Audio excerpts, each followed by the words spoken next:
this time 24 number.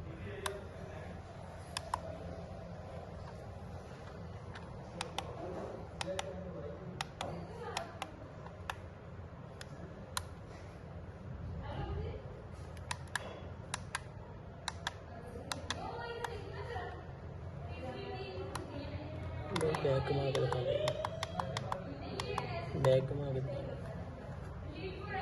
They.